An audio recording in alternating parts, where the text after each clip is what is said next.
Okay, it looks by my watch to be 7 o'clock. And if I'm reading everything correctly,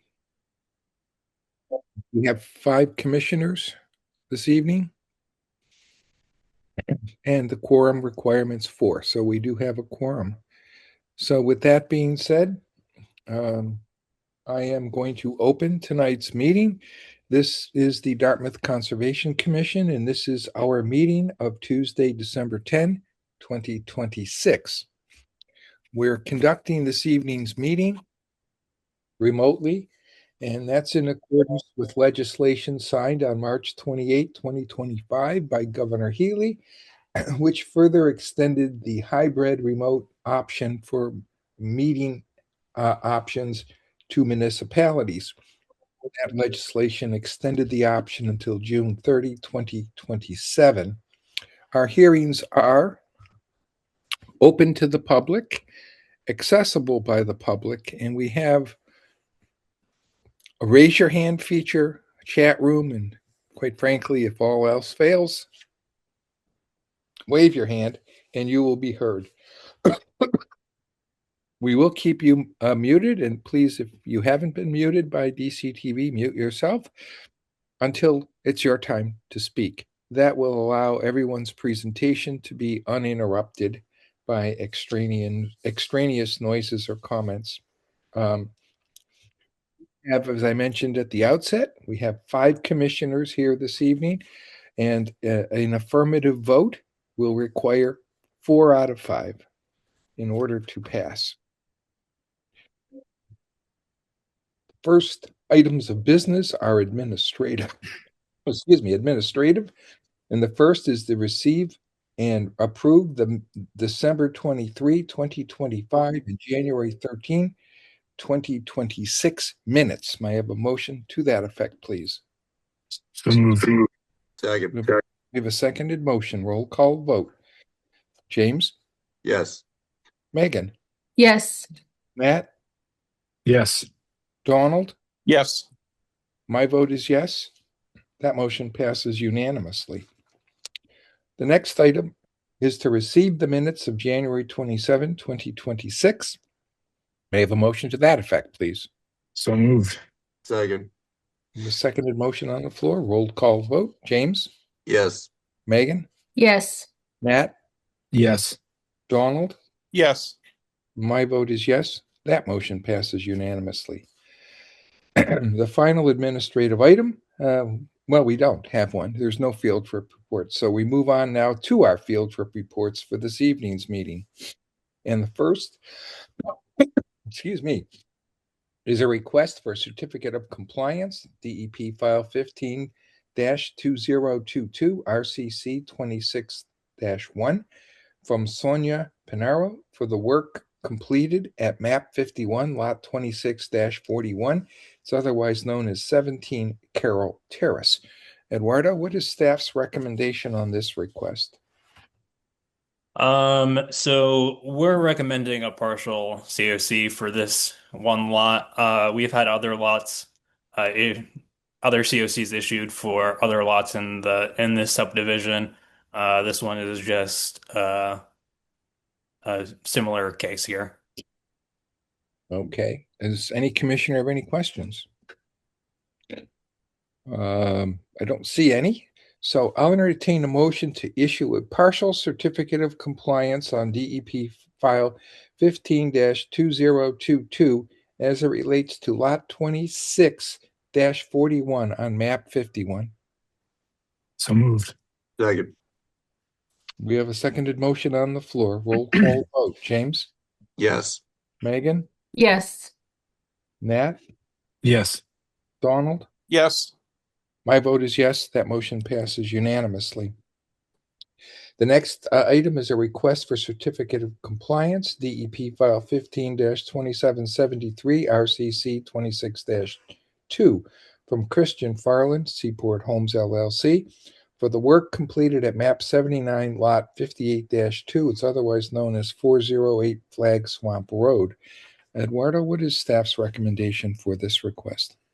Yeah, so 408 Flag Swamp Road.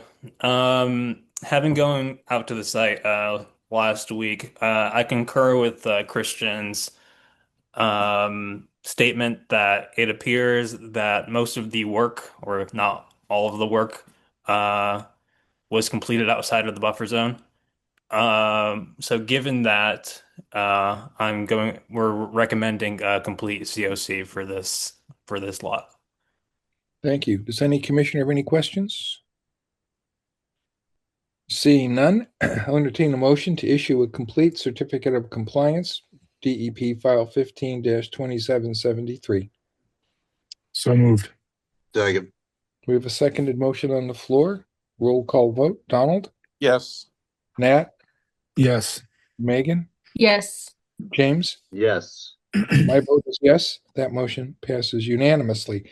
The final field trip report is a request for an extension permit, DEP file 15-529, REP 26-1 from Davis and Tripp, Inc., to repair and maintain waterfront dock and slips on land described as map 117, lot 7, otherwise known as number 1 Bridge Street. Eduardo, what is staff's recommendation on this request? So to give the commission a little background here, so this original NOI was originally issued in 1986 and has since then been issued several extensions over the years, most recently 2023, I believe. And all the extensions essentially state basically the same thing that this one's stating, that they're wishing to proceed with maintenance of the docks and slips. So I know the commission has previously placed limitations on previous extensions. I'm not sure what you want to do with this one, but with at least this one, I would recommend an extension and then potentially revisit this later down the line. I'm of the mind to grant a 1-year extension with the requirement or the condition that no further extensions be granted. That'll require refiling, which is really the purpose of us limiting the amount of extensions, because things on site change when you go over a great deal of time, as this one has. And so extending a permit actually operates as an injustice at that point, because the extension was not to be in perpetuity for maintenance. It was to be to complete the project originally subject to the order of conditions. So that's my view of it, but I'll entertain any other commissioners' thoughts, comments, etc. I think a year is appropriate, Mike. Anyone else? All right, I'll entertain a motion to grant an extension permit on DEP file 15-529 REP 26-1 for a period of 1 year, with the condition that no further extensions on this will be granted. So moved. Second. We have a seconded motion on the floor. Roll call vote. Megan? Yes. James? Yes. Donald? Yes. Nat? Yes.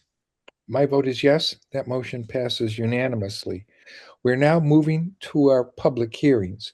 And before we start, I just have a quick question, Eduardo.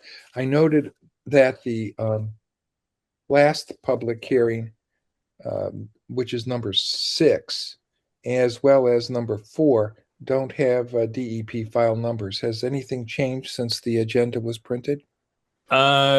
Yes. So for number 4, DEP file number is 2815. Yes. Okay.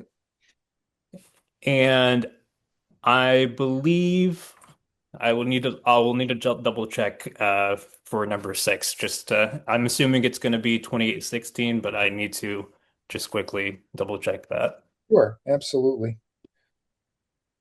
And for those in the audience who are wondering why I asked the question, we cannot close a public hearing where no DEP file number has been filed. So I just wanted to know. So I can alert folks in advance. I can check that while the meeting's going, Mike, All right. if that works. Well, it does. We got plenty of time. That's number 6, so Yeah. we have plenty of time. Our first public hearing is public hearing DEP file 15-2813 NOI 26-1. That's on the notice of intent from Nicholas Place for approval to construct an attached garage addition with associated grading within the 100-foot buffer zone to an inland bank and within bordering land subject to flooding. The regulations that are applicable are 310 CMR 10.02, 10.54, 10.57, and Section 360-2 of the Town of Dartmouth bylaws. The land is described as map 186, lots 3_1 and 4. It's also known as 46 Lakeside Avenue. I'll entertain a motion to waive the reading. So moved. Second. We have a seconded motion on the floor. Roll call vote. Nat? Yes. Yes. Excuse me. Yes. Megan? Megan? Yes. Thank you. James? Yes. My vote is yes. That motion passes unanimously. Is there someone here this evening that wishes to speak on behalf of the applicant?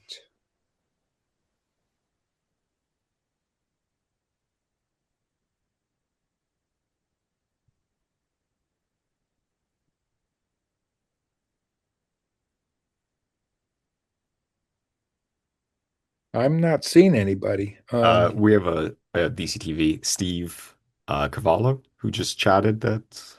Yep. So, for the record, Stevie Carvalho of Farland Corp. Oh, okay. Hi, good evening, Stevie.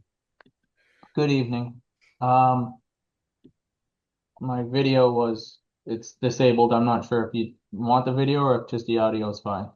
Audio is fine. Okay. You know, although I don't mind seeing you. That's not the problem. Well, I didn't know if you wanted me to share the plan for everyone to see. Well, if you want to share the plans, you certainly have that right. We did have the plans, at least the commissioners did have the plans circulated by staff.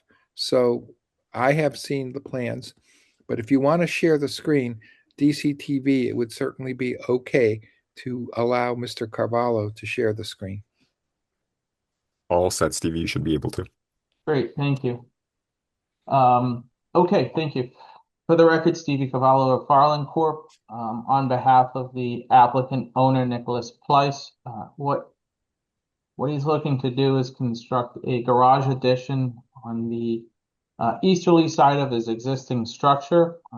His property is located on the south side of Lakeside Avenue on the north side of Lake Nokachoke. Small residential lot with an existing single-family dwelling. What he has is pretty much a paved driveway in this area here that he parks his car. He's looking to expand the structure. He received a variance for the setbacks. He's looking to construct this garage. Resource areas here are top of bank. It's majority of the property is outside of the flood zone.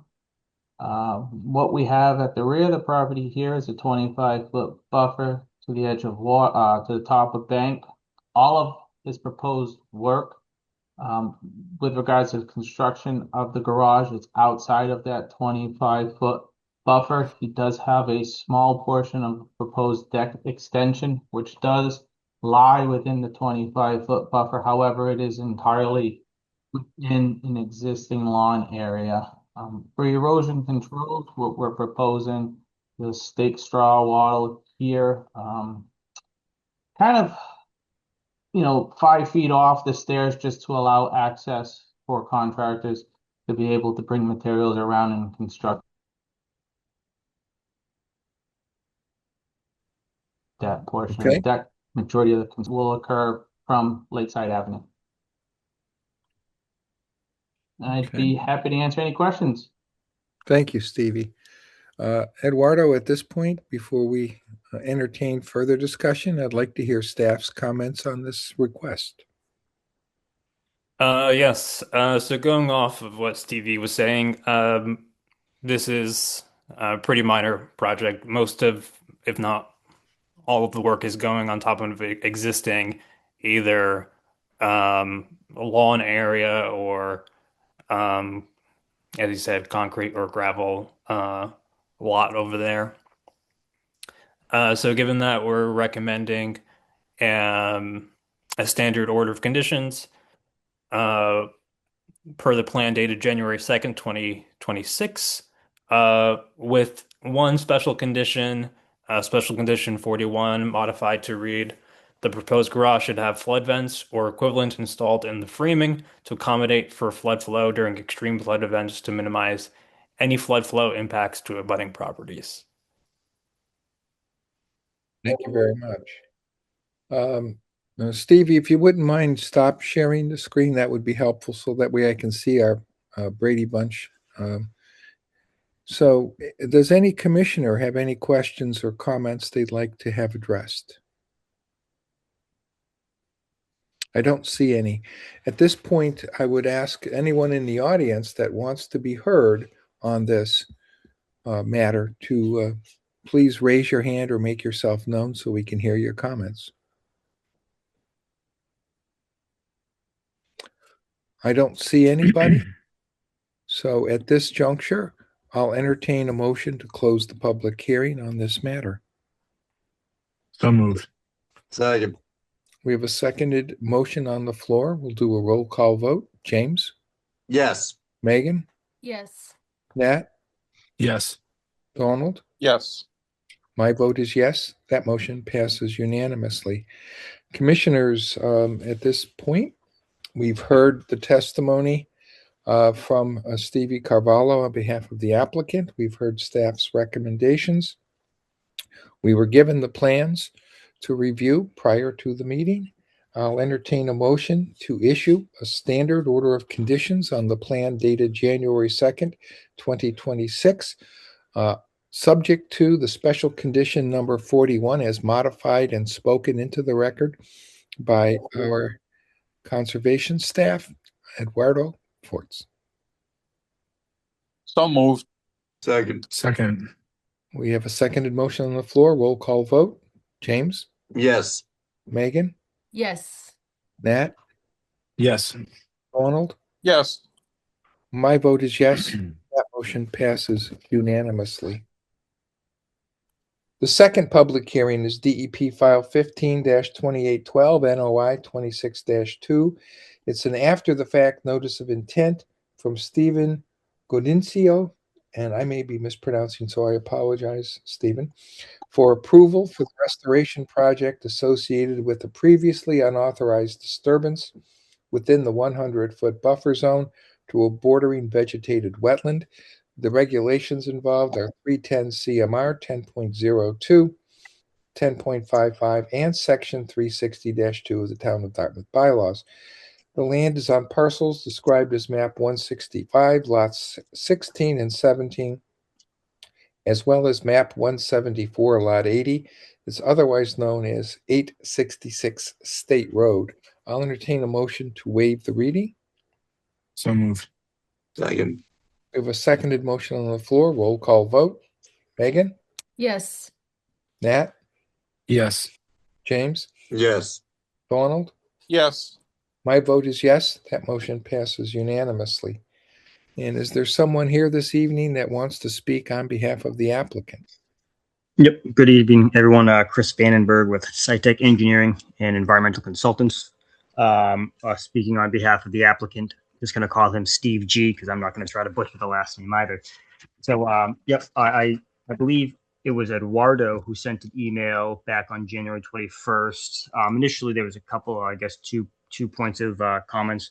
I guess the filing does not address the difference between the previous wetland line of record and the wetland line presented on this new plan. Currently, because of the snow cover, we are engaging our wetlands consultant on this regarding that point specifically to address that. I was not involved with the filing many years ago. I was completely unaware of the fact that there was the wetland line was even different. And then I believe we might have been last week we submitted a revised plan to the commission just updating the narrative on the plan with specific number of plants, the species, the types, and I can share that with you if you'd like. You can, but if I remember correctly, unless I got it a day late, that came in on Friday. I'm going to say yes to that. And so that would actually be in accordance with our own rules and regulations, just a little late for us to be able to close tonight's hearing Yep. with that plan. Yep. Just so you know, I mean, so I know there's other reasons, but that would be one of them. But yes, Yep. go ahead. I have no problem, DCTV, if he wants to share his screen, to be able to do so. Should be all set, Chris. Okay, beautiful. So can you see what I'm seeing right now? Do I have to click any buttons? I don't see anything, so. Okay, just hit share screen. Let me do this. Bingo, here. All right, so yeah, I don't know if you have it. I had it. Yeah, can you see this? There you go. Now I see it. Okay, nice. Okay, so yeah, basically, if you haven't seen the plan, this is the area of disturbance that the applicant inadvertently, cleared within, and this is the subject area of restoration area, equating to about 2,100 square feet. What we did was we simply updated our notes, our buffer restoration notes, to include the specific number of trees, specific number of shrubs to be planted, that the quantity. They come in shrubs come in 3 to 5 gallon containers. The trees come in 2 to 2.5 foot caliber size. And they'll just be placed in equal spacing throughout the restoration area. And that's essentially the meat and potatoes of the restoration area. And I know the other question was, I believe, the issue of the wetland line being different than what was shown from the previous filing, from about maybe 10 years ago. And that's what we're still trying to work on for the commission's review.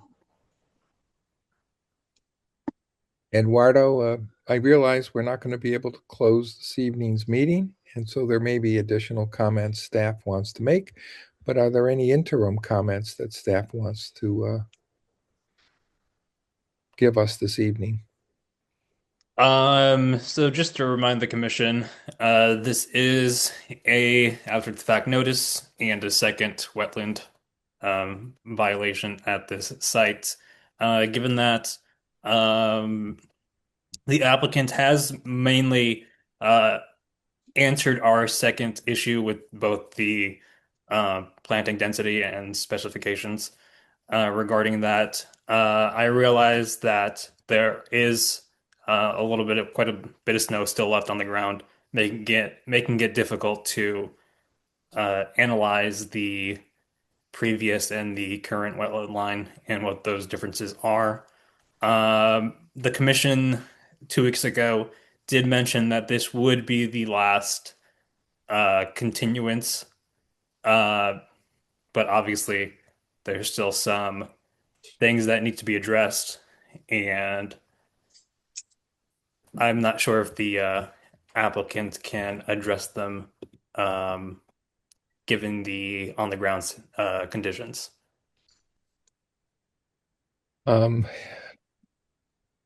That does seem to be an impediment to compliance with what we had previously requested, and quite frankly, the submission of the plan on Friday in and of itself, that's why I mentioned it, would have been reasons for us not to close the public hearing. So that would have required a continuance anyway.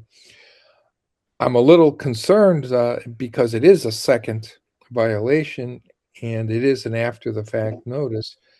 But I in my opinion, this is beyond the control of the applicant, that we have Mother Nature intervene. And quite frankly, I don't know that the snow's going to be gone in 2 weeks.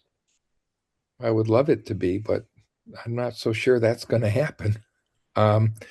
So There's if I may, is there again, this is completely out of my wheelhouse. I have no idea why. I mean, this is essentially, there's no rhyme or reason. Of my first thought is, well, they're two individual people, two very different people who probably delineated these things, of which why, I haven't seen the previous delineation. I'm guessing what we're probably showing is probably less impactful than what the previous delineation was shown, but it couldn't just be chalked up to the fact that, well, there's, we had it by a qualified wetland scientist. I believe we submitted a wetlands report, I think, from Azavinis there. It's not just, hey, well, that line's expired, that becomes irrelevant. It's not like one of those kind of deals. Well, I appreciate that. If I may, Mr. Chairman, for one quick second. Absolutely. So I believe our main concern was, granted the wetland lines can change, and it has been a couple of years since both the first line was flagged and the second line was flagged. Our main concern here is that given the violation, the paving of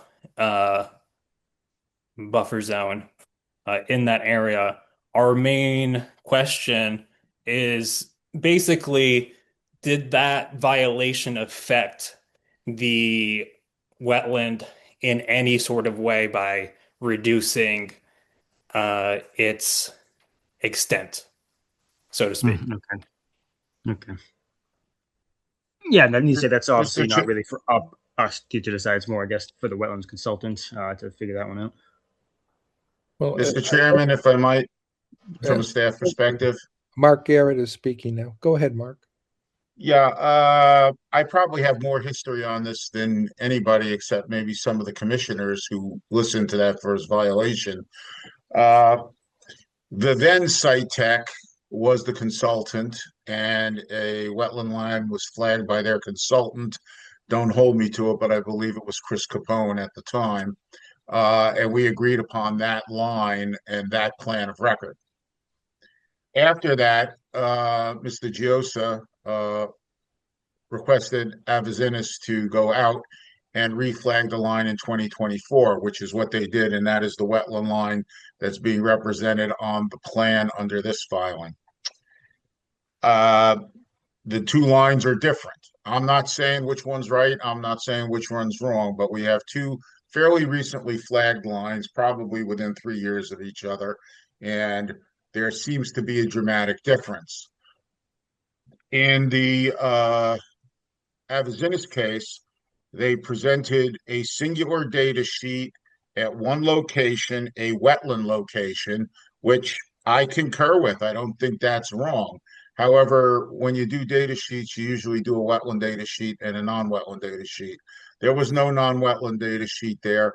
We don't know if they looked upslope, which is the area of question in these two lines, as to what the conditions are. Doing drive-bys and looking at it, it looks like the wetlands could extend. I'm not saying they definitely do. You're being asked to issue a permit on a plan with a different line than a previously approved plan of record. That raises some questions. So that would be the issue. I'm not suggesting the Avizinis line is wrong, but you need some data, and staff needs some data to concur with the Avizinis line. There's not enough data out there. And under snow cover, there is no evidence of herbaceous cover, so you're basically winging it on shrub and tree overstory. And in that particular location, it's a very transitional cover. It'd be very difficult to set a line without having some underlying soil information, especially that in the non-wetland side of the line. That's my first comment. My second comment, since I made both of the comments that Chris was referring to, is that I do know that they did increase the numbers of their plants. I don't know how they calculated that number. Standard practice in restoration is when you're selecting tree species, you plant them 10 to 15 feet on center. When you're planting shrubs, it's 8 to 12 feet on center. I don't know what the calculation is for that irregularly shaped 2,100 square feet, But my suggestion to the consultant would be to review their numbers, and if their numbers comply with that kind of density, then we're fine. I don't know where those numbers came from. I don't know where the original numbers came from. So you sort of have to grid it out. So I would also suggest that they look into those numbers and make sure those are real numbers that comply with standard restoration practice. Yep. Does it make a difference showing it on the plan view of like who actually showing the plants and trees, or just having it kind of in the table to like reflect the, you know, Well, 10 to 15 feet? Frankly, a planting layout plan is much preferred, Okay. Yeah. showing where the plants are. That's, you know, and that Yep. helps you calculate the density because you Yep. have the CAD file, you can set the grid out, and you know, your numbers may go up, they may go down. I don't know. Those are the densities for healthy restoration. Is that something that you're capable of doing in time for the next public hearing? Yes, absolutely. I guess, you know, the big part of, you know, what Mr. Garrett was saying is, you know, just related to the difference in wetland line, you know, obviously waiting for the snow to melt. We engaged, like I said, the wetland consultant to get back out there and, you know, provide some more data for us. But obviously with the snow cover, that's a little tough. So we can certainly do the latter of the two, you know, regarding the species and, you know, planting, putting those on the plan. But I don't know if that would be something like, kind of like you said, if we gauge out, you know, so you're, so essentially you want a revised plan at least a week prior to the meeting? I believe if it came in on, is it Wednesday or Thursday? I think Thursday, it would have been fine. Thursday preceding the meeting. Yeah. So if you bring, it's the Thursday before Yep. the meeting, but you know, rather than go and do a revised plan and submit it now, waiting for this clarification on the wetlands line, I might suggest that you just take what Mr. Garrett said into Yep. account, make note of it, and once the issue of the wetlands line has been resolved, then do a revised plan, because you might end up doing yet another revised plan. Yeah. That's what I figured. Like we said, so it seems like at the end of the day, say if the wetland, you know, does increase in size, I guess looks like to the south here. If that increases in size, this would mean clearly the buffer restoration increases in size from looking at the plan here.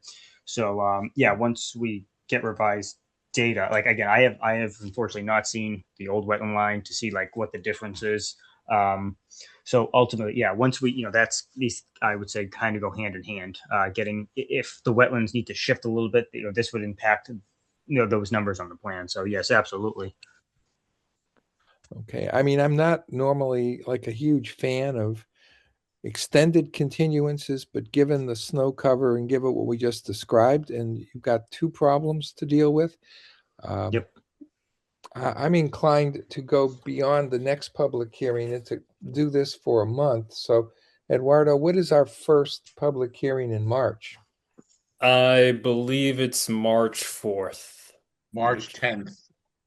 March 10th? Yes. Yeah, that would be February the second. 24th is the next hearing. March 10th is the following hearing. Okay. Yes. March 10th. I would be inclined to continue this until March 10th. That'll give us an opportunity to get ground clearance for the analysis to be performed, and then to decide whether or not your plan needs to be modified, not only in terms of the plantings and how the calculation and how many, but also you may have to increase it if the wetlands line changes. Yep. No, totally agree with that. Okay. Does any commissioner have any questions other than me? I don't see anybody. Is there anyone in the audience that wants to be heard on this particular filing? Again, I don't see anyone. Commissioners, I know we stated the last time it would be the last, that was the final or last continuance, but I think under the circumstances, with the Mother Nature issues we've been dealing with for the past few weeks, this is warranted. And we should probably, I would entertain a motion to continue this public hearing until Tuesday, March 10, 2026 at 7 p.m. So moved. Second. We have a seconded motion on the floor. Roll call vote. James, Yes. Megan, Yes. Nat, Yes. Donald. Yes. My vote is yes. That motion passes unanimously. Our third public hearing. Thank you. Oh, you're welcome. Our third public hearing is DEP file 15-2728 AOOC 26-1. It's on the request to amend an order of conditions. It's from Lewis and Megan Vertentis, care of Sean Leach, to relocate the approved driveway to a new on-site location within the 100-foot buffer zone to bordering vegetated wetland. The applicable regulations on this are 310 CMR 10.02, 10.55, and Article 360-2 of the Town of Dartmouth bylaws. The land is described as map 27, lot 26. It's on 249 Slades Corner Road. I'll entertain a motion to waive the reading. So moved. Second. We have a seconded motion on the floor. Roll call vote. James, Yes. Megan, Yes. Nat, Yes. Donald. Yes. My vote is yes. That motion passes unanimously. Is Mr. Leach here this evening or someone? Yes, I am, Mr. Chair. Can you hear me? I can hear you just fine. Okay, so this project has a extended history, and I have a couple plans I'd like to share. So if I could- CCTV, Mr. Leach is okay to share his screen. I've made you co-host. You should be able to now. Okay, so hopefully you can see this.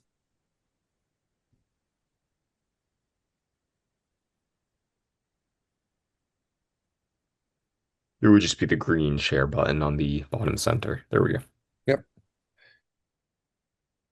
You can see this now? I can see it now. Okay. So two owners before the current owners, there was a violation cited by the Dartmouth Conservation Commission in which the owner had cleared basically right up to the wetlands line. That was 2 owners ago. The previous owner, who I represented, came to you with an after-the-fact filing on with this plan that you see in front of you, and that this plan is basically a septic design. And what was agreed upon then with the placement of the single-family house and removal of the barn, the former residence, and keeping an existing garage, was a buffer zone replication area along here with specific plantings, and it was granted an order of conditions and approved. Since then, that owner has sold to the current owner, Lewis and Megan Vertent, who are also here tonight, I think. And I'd like to share basically what you're seeing here is the approved plan with the driveway going to the garage that will remain and still will remain, going up to the house. I'm sharing another screen. Do you see the new screen? Yes, I do. Okay, so this is the proposed relocation. Here's the approved driveway that came up. The house is slightly different. So in order for a safe and adequate access into the garage, it was kind of tight with the current previous house. The driveway came up and went in, and there wasn't much room to actually make the turn into the garage. In fact, it was probably unreasonable. So they slid the driveway over to here, keeping this portion that's already existing, a paved surface in front of the existing garage, and putting a new driveway in that comes in more of a sweep into the garage, into the current house. This actual house that you see here is the foundation, the as-built foundation that sits on the ground as we speak today. I think they're waiting for this particular amendment. So what's happening is this driveway is coming up and around as a more gradual sweep into the driveway. This is a fairly raised foundation due to the septic system and the groundwater in this particular lot. We intend to do everything that was in the original order of conditions, the replication of the buffer zone area that was requested and approved by Mr. Garrett at the time.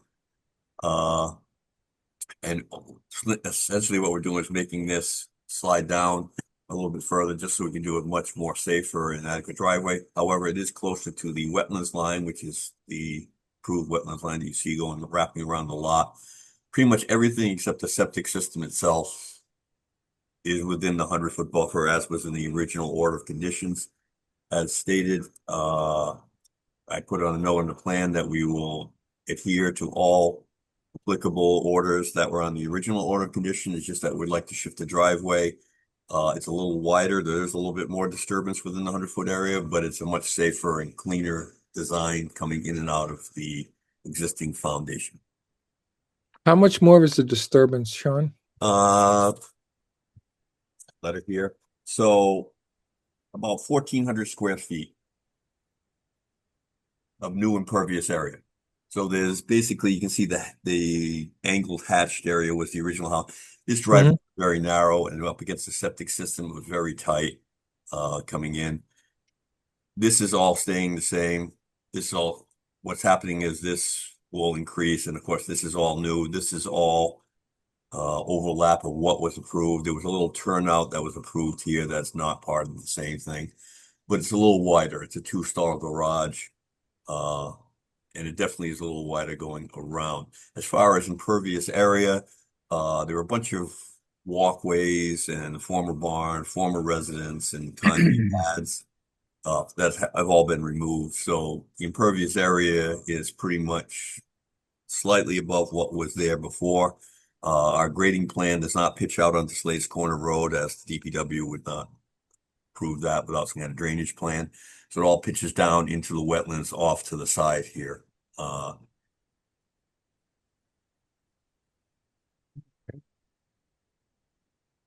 Eduardo, have you had an opportunity to review, and if so, comment on this application, please? Yes, I have. So in terms of the driveway, we have no concerns with the new proposed location of the driveway. It's also still in buffer zone, slightly closer. However, I don't know if Sean mentioned, but the overall layout of the house itself is a little bit different in this new proposed plan. However, it was never mentioned in the amended order. So I don't know if Sean wants to. Yeah, I can show. So this particular, can you see this new screen? A color? I don't know if you can see this screen. I see the color. Yeah, you mean Okay. the So salmon what color? what you're looking at here is the red. This is the replication area, but the red line you see here was the originally That's it, proposed okay. house. The black line, gray line, is the current foundation. It's slightly altered from the original design. It's actually slightly smaller than the original design. It's actually further away from this replication area at this particular point. It's also a little bit further from the wetlands from the back. It is, however, a little closer to this side where we're doing this.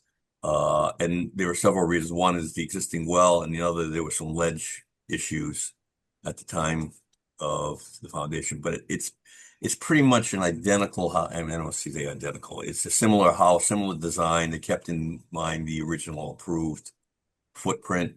It's only slightly different that it's shifted, and it's much smaller in some areas and a little larger in others. So we felt that it's not a significant change to the original approved house location. Yeah, that may be so, but if it's different from what was shown on the approved plan, then it too must be part of the amendment, or when you go for a certificate of compliance, it'll be denied or maybe denied. So I think to forestall any problems down the road, I think it's best that the applicants seek the amendment of the building footprint from what was previously approved. So our approval matches up when the time comes to say we want a certificate of compliance. But that's me speaking, so I'll leave it to others to come up with their ideas. I can understand. I mean, the square footage of the footprint is actually smaller than approved, and I understand it's a slightly different location. But I think the significance is minimal here, in my opinion, as to the difference between the two footprints, and the location is similar. Obviously, the original house, the red here, had different jogs and whatnot, and the current house has you know, basically it's a T-shaped house and it has somewhat more jogs in the front, architectural features. But I mean, I don't think on a significance level as to the square footage or any further disturbance, it didn't warrant its part. I mean, we could certainly, I guess, re-advertise for next hearing if you want as part of an amendment here. Let me ask a quick question, Sean, Yeah. of Eduardo. Eduardo, not to put you totally on the spot here, but hell, I'm doing it anyway. If they were to come in, assuming that this plan to relocate the driveway, the amendment is approved this evening, and they don't ask for an amendment regarding the building's footprint, and they come in a year from now for a certificate of compliance, will you as staff recommend that that's a de minimis change from the approved plan?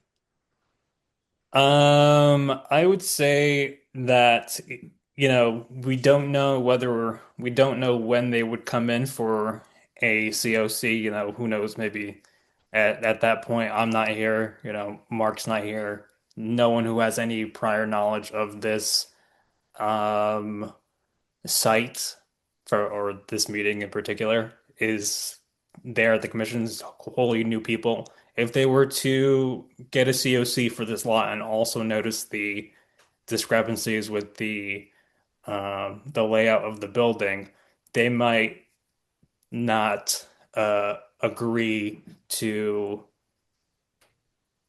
issue a COC based off the differences in the plans. So I guess from what I'm hearing from you, and listen, I wasn't trying to put you on the spot in the sense of making a prejudgment. I just want to get the idea because I was concerned and still am that if this isn't amended to conform with approval, then we're going to have a problem down the road with the COC, or we could have a problem down the road with the COC. And usually, if that's not obtained right away, and sometimes it's not, it's obtained when somebody goes to sell or mortgage their property. And now they need the COC right away. And if they have to file to get approved something that differs from the original approved plan, they're not getting that COC for weeks, which could blow their deal. That's my concern because I know how pressure during a sale process, you got a lot of other issues, and this could be the dagger in the heart if somebody doesn't want to wait. So I pointed it out, and I think you've just justified my concern. You said, well, although I might do it, somebody else might not, which tells me this isn't clear cut, Sean, that this is going to be considered de minimis. And there you are. I mean, I'll leave it to you. I mean, I'm not telling you to go do it, but I'm concerned for your client that down the road there's going to be a problem that they could have addressed before the emergency occurred. That's all. Understood, Mr. Keogh. So, I mean, I would leave open an option to re-advertise and possibly add that to the advertisement for the next hearing. If that would be sufficient to the commission or in Eduardo, that we just add that particular language to the advertisement to, I guess, I'm not sure what the link to be. Well, I think I know what you're saying. You want to amend the plan and the petition to include the house. So that would require a re-advertisement and rather do that than a refiling. And I understand why. Eduardo, I don't think that's from a procedural standpoint, it's a little unusual, but I don't think it's unfair. How long will it take, though, if we get this information that's to be requested to re-advertise in time for the next hearing? Would it be the next hearing on the 24th or will it be the hearing following on the 10th?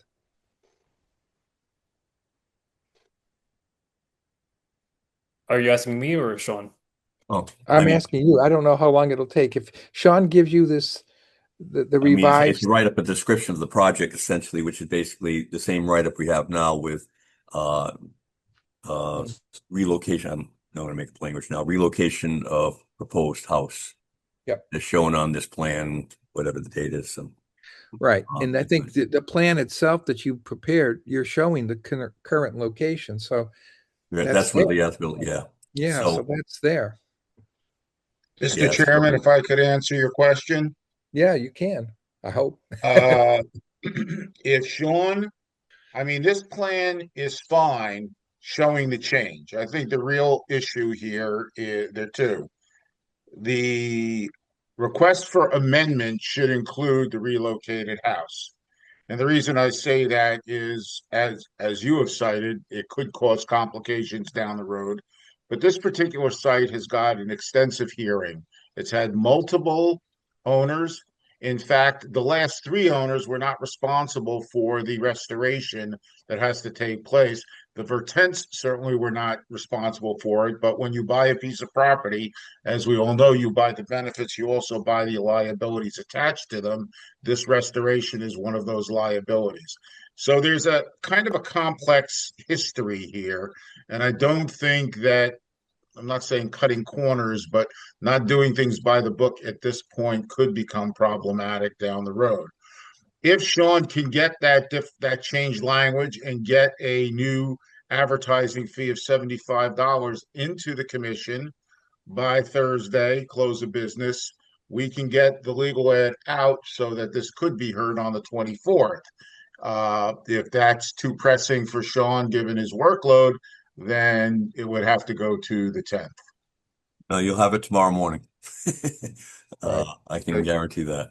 That's not a problem. But the other thing, Sean, is we also need the payment. $75. Yeah. I'll assure it's in by Thursday. Okay. Mark, thank you for that clarification. I think that's the better way to go, Sean. I think you're actually avoiding the problem. Right. And that's understood. And so basically the plan you'll see here with a little labeling on it will be the new plan, since that'll upload tomorrow, and we'll get the fee in tomorrow, and everything should be good. Thank you. Appreciate that. Does any commissioner, oh, by the way, could you stop sharing your screen just so I can see it? Sorry. Yeah, I'm sorry. That's no problem. I like looking at the plan too, but does any commissioner have any questions of either staff or Sean? Is there anyone in the audience this evening that's here this evening specifically for this matter and wants to be heard tonight?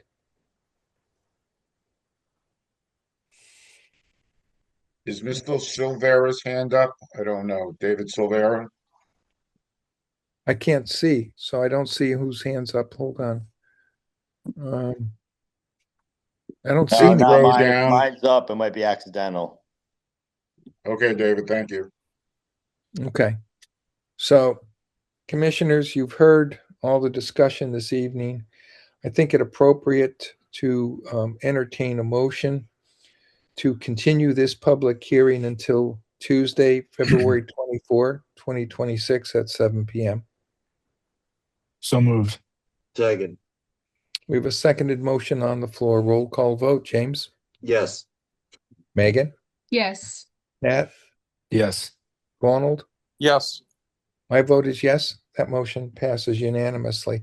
Sean, if you're going to have any problems with that, please let Eduardo know. Yeah, I don't anticipate anything happening between today and tomorrow. So I appreciate that. Thank you.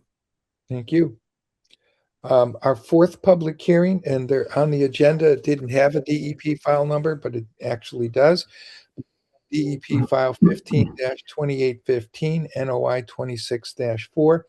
It's on the notice of intent from Craig Marshall for multiple owners for the construction of a 12-foot by 13-foot screen porch addition to an existing single-family house, the installation of a 1,000-gallon subsurface propane tank on a 5-foot by 20-foot concrete pad buried, and associated grading within the 200-foot riverfront area land subject to coastal storm flowage, the 100-foot buffer zone to a coastal bank, and bordering vegetated wetland, and within the NHESP designated habitat. It's on land described as map 10, lot 9-1. It's otherwise known as 254E Potomska Road. Entertain a motion to waive the reading. So moved. Second. We have a seconded motion on the floor. Roll call vote. James? Yes. Megan? Yes. Nat? Yes. Donald? Yes. Although it's not a direct conflict, I think it's appropriate that I recuse myself from this public hearing.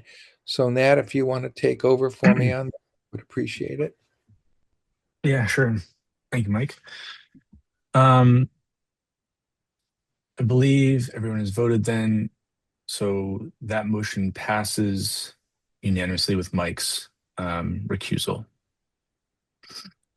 Is there anyone in the audience here to present on this particular hearing? There is, Mr. Chairman. For the record, my name is Mark Boucher with CAB Engineering Solutions. And I'm here this evening on behalf of our clients, David and Wendy Dodson, who are proposing this project at 254 E Potomska Road.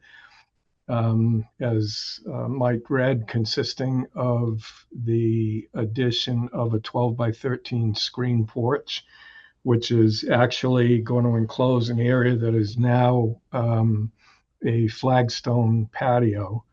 And then adjacent to that, they are proposing to bury a 1,000-gallon propane tank anchored to a 5 by 20 concrete pad that'll be below grade. As stated, we're in a number of resource areas, including the flood zone, buffer zones to both coastal bank and the vegetated wetland of the marsh. It's in the 200, part of it, partially in the 200-foot riverfront area, and then also within the area that's mapped out as priority habitat with natural heritage. We have, I believe, uploaded, there were, it's a minimal disturbance on the project. It's an existing house. Again, that area that they're proposing to add to the building with the screen porch is the ground is already covered with a flagstone patio, and the area that the propane tank is going to be installed is just an open lawn area.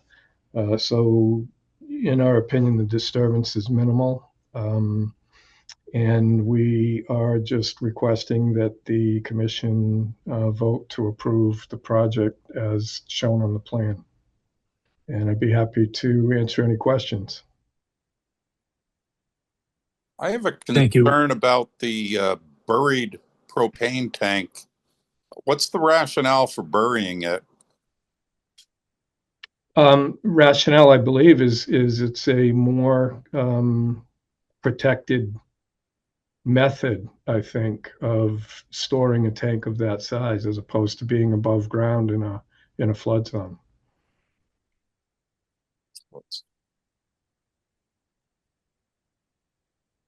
Before any additional comments from the commission, I'd like to hear Eduardo's comments.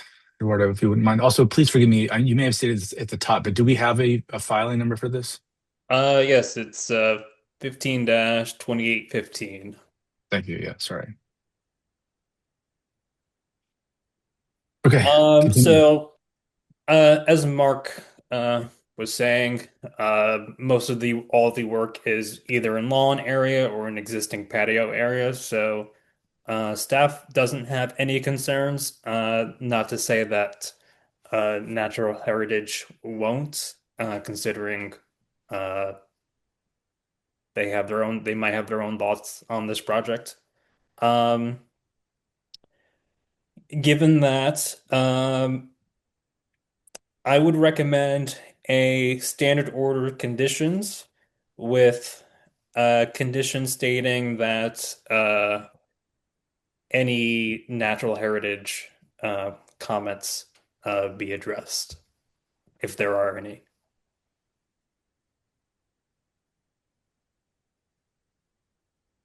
Thank you. And forgive me, but I'm trying to recall if past precedent, we would wait for that review by Natural Heritage to be finalized before levying a vote.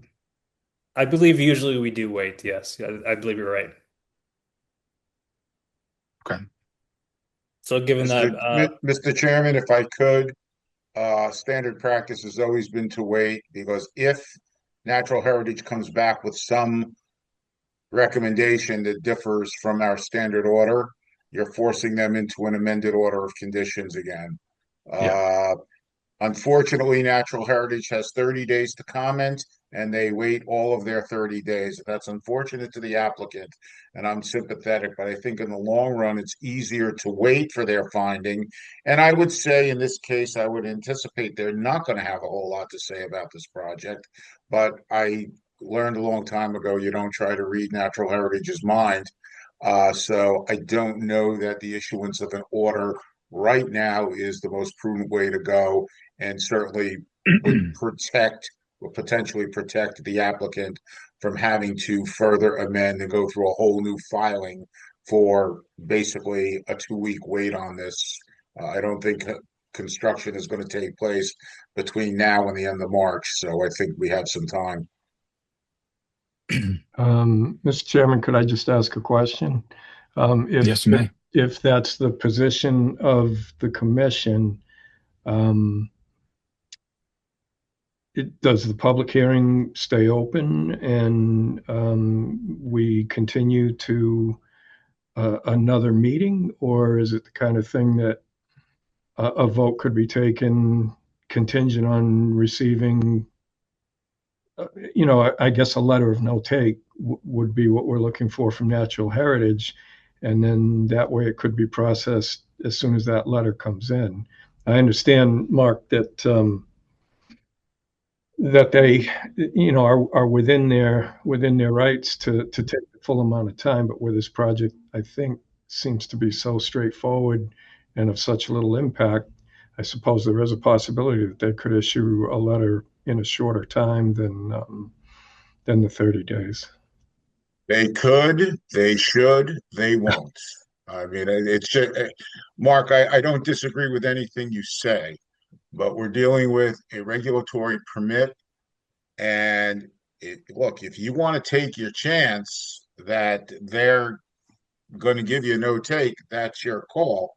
I'm suggesting to the commission that it's more prudent to wait, but it's out of my hands. I'm just giving some advice here on 40 years of experience in the business.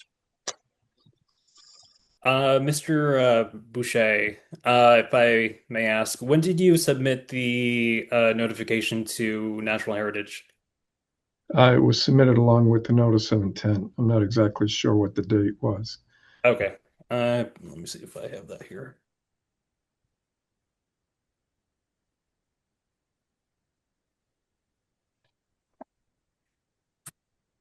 Let's see.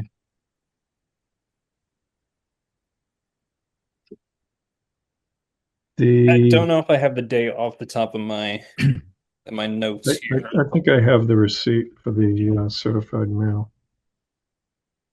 January 22nd. And there, I believe Natural Heritage has 30 days to. I believe that's correct. Yes, regulation. That is correct. Given that the next meeting is February 24th, that would be a little over 30 days, but the commission also requires 5-day notice for any plans and documents regarding that. So there's a potential that the commission may not get it before those 5 days. So it's Could we continue to the 24th, and then if we don't have a favorable response or the response that I'm looking for, obviously, from Natural Heritage, we could request a further continuance at that point? We generally try not to have multiple continuances, and it would be my recommendation to continue to March 10th, which would be the next meeting, which allows you ample time to review anything that Natural Heritage would have, and also ensure you have time to get in the necessary paperwork and documentation into Eduardo. If I could add one more suggestion to Mark, you can certainly email Natural Heritage and try to jumpstart them. That has worked several times. You just say you have a public hearing that needs to be closed on such and such a date. Can we get a finding? And that could jumpstart them a few days. Right. Well, that's sort of what I was hoping. Maybe if we went for the next meeting, and in the meantime, I can see if I can make any headway.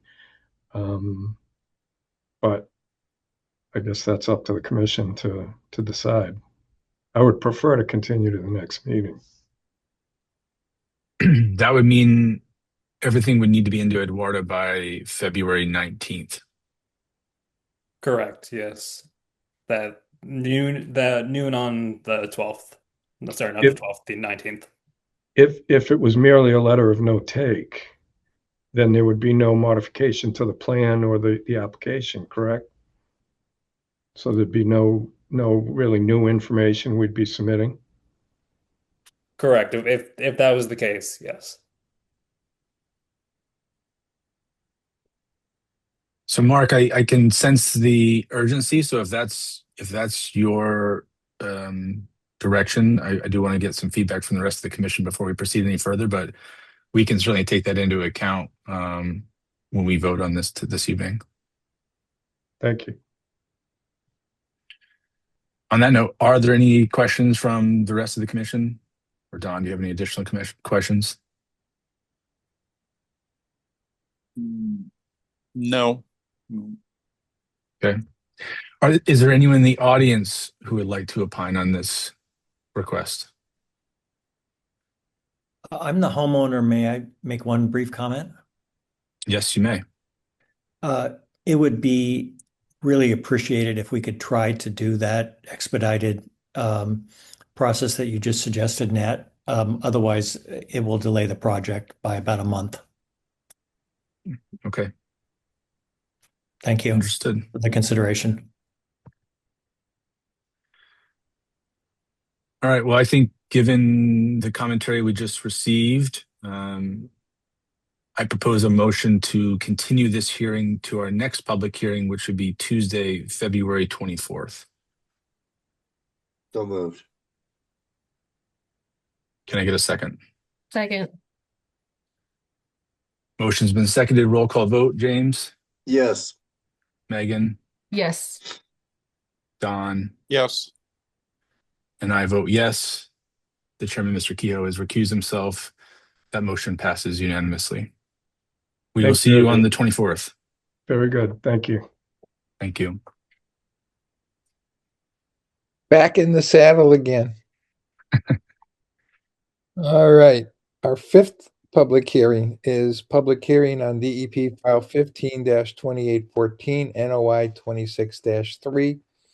It's on the notice of intent to construct a single-family home with associated grading, tree removal, utilities, and driveway access, 100-foot buffer to bordering vegetated wetlands, coastal bank, salt marsh, and within the riverfront area and land subject to coastal storm flowage of the Slocum's River. The regulations applicable are 310 CMR 10.02, 10.04, 10.30, 10.32, 10.55, 10.58, and Section 360-2 of the Town of Dartmouth bylaws. The land is described as map 23, lot 48-2. It's otherwise known as 80 Horseneck Road. I'll entertain a motion to waive the reading. So moved. Second. We have a second motion on the floor. Roll call vote. James? Yes. Megan? Yes. Nat? Yes. Donald? Yes. My vote is yes. That motion passes unanimously. And is there someone here this evening to speak on behalf of the applicant? Good evening, Mr. Chairman. Jamie Bissonette with Zenith Consulting Engineers for the record. The floor is yours, Jamie. Would you like to share your screen? That would be great. DCTV, please allow Mr. Bissonette to share his screen. Yes, sir. You should be all set, Mr. Bissonette. Thank you. All right. Can everyone see my screen? Yes, I can. Yes. All right, beautiful. All right. Tonight we have 80 Horseneck Road in Dartmouth, Assessor's Map 23, Lot 48-2. This piece of property is located on the easterly side of Horseneck Road, west of the Slocum River. It has approximately 5.2 acres with the following resource areas being salt marsh, BVW, coastal bank, land subject to coastal storm flowage, and riverfront. The resource areas were reviewed by the Conservation Commission, and a determination of applicability was issued, I believe, in February of 2025, locking in the location of those resource areas. Our proposal is for a residential dwelling.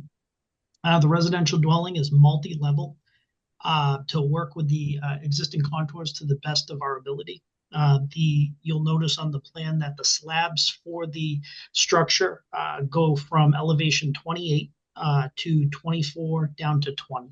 So from one side of the house to the other on the lowest floor of the structure, you'll see a total of 8-foot differential to try to work with the existing contours. The driveway has been proposed to run southerly from the building, and that is also to minimize the cut into the hill that's needed to gain access out to Horseneck Road. We have the proposed septic system on site has been reviewed and approved by the Dartmouth Board of Health. And we have proposed retaining walls on site to minimize earth disturbance and grading. We're proposing erosion controls around the entire site with the exception of the entrance of the driveway. The erosion controls will come out on both sides to here and here, and we will have the construction entrance in accordance with the DPW's requirements. For stabilization on site, the client is proposing a mix of trees, shrubs, and forest grasses inside. That is proposed to be done everywhere except for the areas that are going to have these septic systems, paved or gravel driveway areas, walkways, and anywhere that's really close to the overhang of the house. Besides that, their intention is to try to reestablish the vegetation that's similar to what's there now to stabilize the soil. Part of our project, we're going to need to obtain natural heritage approval. I took a note that you guys were questioning when that was going to be back from the previous applicant. Ours should be due on the 23rd. Ours has been out for a while. They signed for receipt of it, and the 23rd should be the latest that we hear back from them. Technically, I think it's the Friday before the 23rd that it's due, but it's one of those 2 days. And then the only other outstanding thing that we have besides conservation is DPW did get back to us with a few minor questions or comments, pretty much mostly regarding the water line, asking us to show gate valve shut off and specify the line size. Besides that, I'll entertain any questions that the board has. Thank you very much. Eduardo, before we entertain questions from commissioners in the audience, I would like to hear comments that staff may have on this proposal.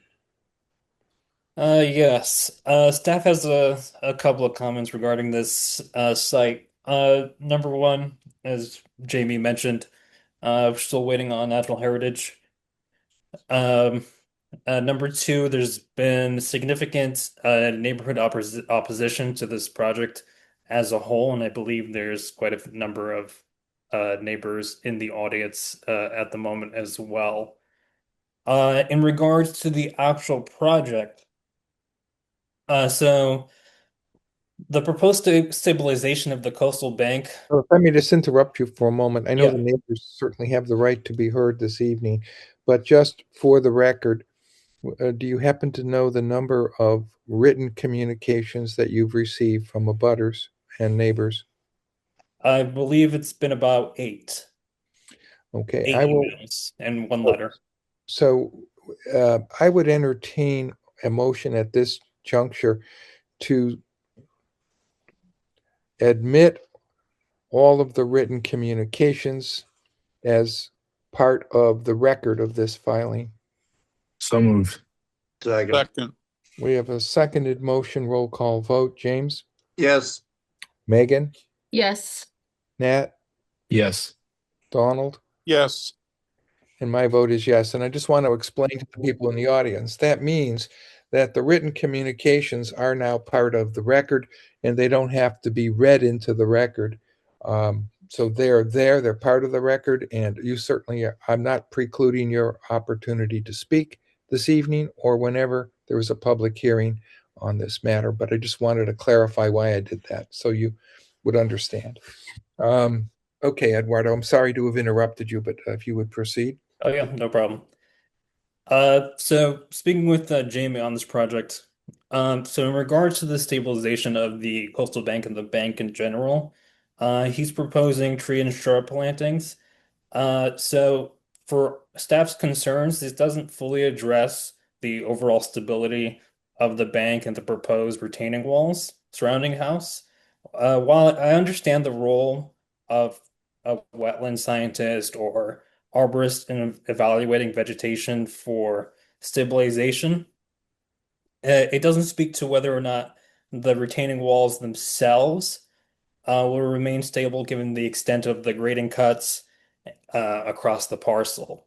So I would like to see, if the commission agrees with this, some sort of stability certification by a structural engineer when it comes to those retaining walls to see how well they last or how good they are, I guess, in general.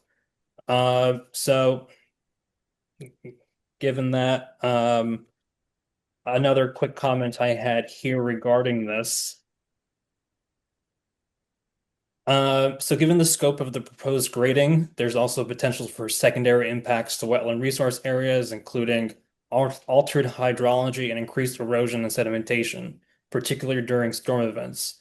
Granted, those, what do you call it?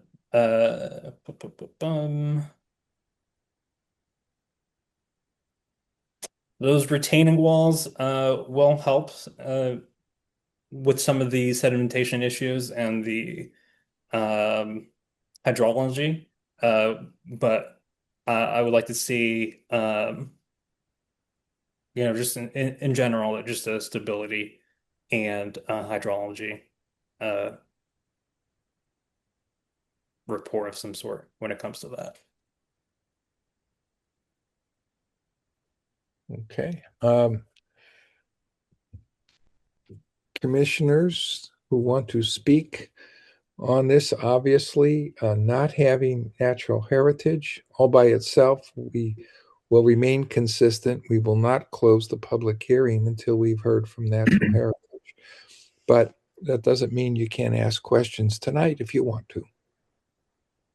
Mr. Chair, I have a question. Yes, please go right ahead, Nat.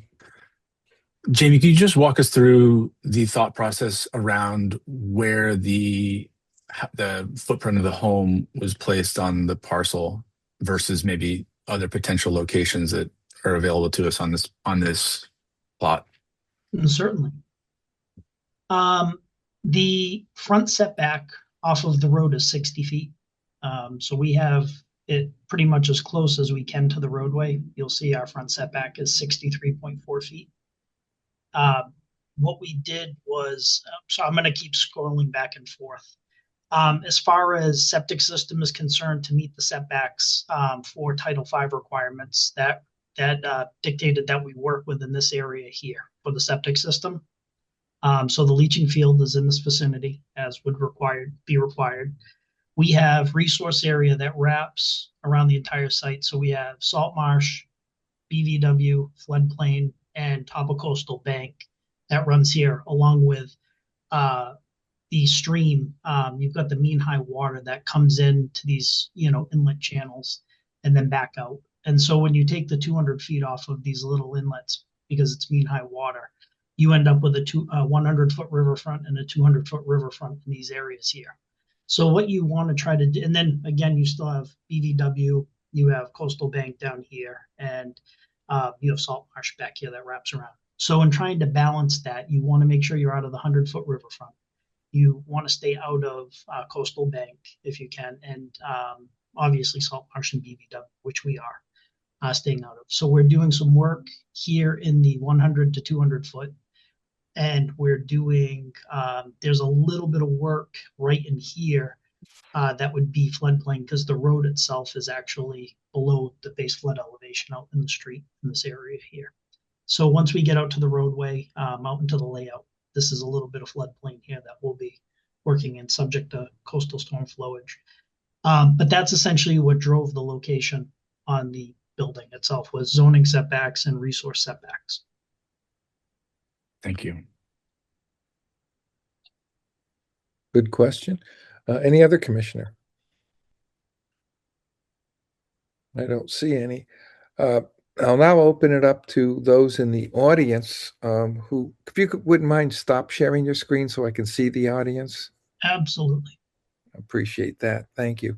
So we'll open it up to the audience, and I see that, by the way, you're not precluded if you speak tonight to speak at what's likely to be the continued public hearing. But I see that Kathy Clear has her hand up, and we can unmute Kathy if she can speak. Yep. Hello. Kathy. Oh, Hello, can you hear me? Yes. Yeah, this is Gregory Clear. I'm using my wife's computer because mine's acting up. Oh, no problem. Good evening to Good all of the evening. commissioners. I'm Gregory Clear. I live at 100 Horseneck Road, just up the road. And I am contacting you or talking with you to urge you to deny this project in total. As you people are all aware, the Slocum River is under the gun with the state with regard to nitrogen. The entire South Coast is supposed to be working together right now on a remediation plan to address the nitrogen problems. There was a movement a couple of years ago to require everybody to put in nitrogen reducing septic systems, et cetera, which was really not feasible. So this alternative plan was done. To continue business as usual, granting construction within the buffer zones, within the river edge zones, is an abdication of your responsibility of your husbandry of Dartmouth's resources. There is a lawsuit that's going against the town right now. It's wandering, or not the town, from Buzzards Bay with this issue. We have to stop just building as we always have down into the within 40 feet of the edge. This is not a hardship case. This is not an existing facility such as in items 3 and 4 on this evening's meeting. This is new building on very difficult land that is in a very fragile area and should not be built on at all. The entire building and sanitation system are within the riparian zone, all of it. There is a 1,500 gallon septic tank. I don't quite know why health hasn't said anything about that. That is in the buffer zone. Now, it is not the field, I acknowledge that, but tanks leak. They have pipes leaving in and out of them. This is all in the buffer zone, going right straight down to the Slocum River, which is full of nitrogen. We can't keep doing this. And finally, we've got massive retaining walls. Some of them are 9 feet high, are planned all around the property, which will completely change the contour. I know Eduardo talked about this item and it's still being reviewed. But we are completely going in and butchering this lot to cram a house in a tiny little area up on top in a purely contractor's speculative environment. I urge the commission, as do many of our neighbors, to deny this application completely. Thank you. You're welcome. Excuse me. Does anyone else wish to be heard in the audience? And again, for this evening's meeting, there'll most likely be a continuance, so you'll get another chance if you want it. I don't see any. As I mentioned, there's already been admitted into the record, previously submitted, excuse me, written commentary from neighbors and abutters opposing this project. That's already part of the record, even though it hasn't been read this evening. It is now part of the record. So, commissioners, we know we have to wait for natural heritage. It looks like natural heritage will be able to make its determination in time for our next meeting, if I heard correctly, but barely. So that would be the 23rd, I think, if I heard correctly, and our meeting's the 24th. But we could do that. I mean, we could continue it until the 24th. Mr. Chairman, forgive me for interrupting, but I recall that there was also a desire from Eduardo for a structural review of the retaining walls themselves. There was, and that if the applicant's willing to do it and can do it within the time frame, which is quite compacted to meet that meeting, would be appropriate. But frankly, we wouldn't have to continue the public hearing because they didn't submit that. That means we would then have to vote without one of the recommendations or concerns of staff having been met. Of course, then the applicant takes the risk of how that vote will turn out. Mr. Chairman, could I make a point of record? I think Jamie needs to be corrected. And Jamie, remind me, I could be wrong, but you indicated that the resource areas were approved under a determination. I thought it was an ORAD, not a determination of applicability. Could you validate that or correct me on that? I can. Let me just double check. I'm fairly certain it was done under a determination of applicability. Yes, a DOA. It was done under a D in Yes. 25. Yep. Okay. I saw it. I seem to remember it as an ORAD, but I just want to make it clear because one can be extended, an ORAD can be, a determination cannot be. Okay. Thank you. No, you're welcome. Commissioners. Oh, I see David Silvera has his hand raised. If David can be unmuted. Yes, as the applicant, I'm confident we can have a structural engineer review the retaining walls and prepare a report, confirming stability within 7 days from today. Okay, because it will need to be submitted by Thursday prior to the meeting, so Thursday before the 24th. Okay, if it comes in later than that, it would require another continuance.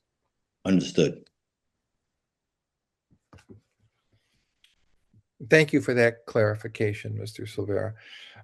So, commissioners, I think it's appropriate at this juncture to continue the public hearing. And so I would entertain a motion to continue this public hearing on DEP file 15-2814 until Tuesday, February 24, 2026 at 7 p.m. So moved. Second.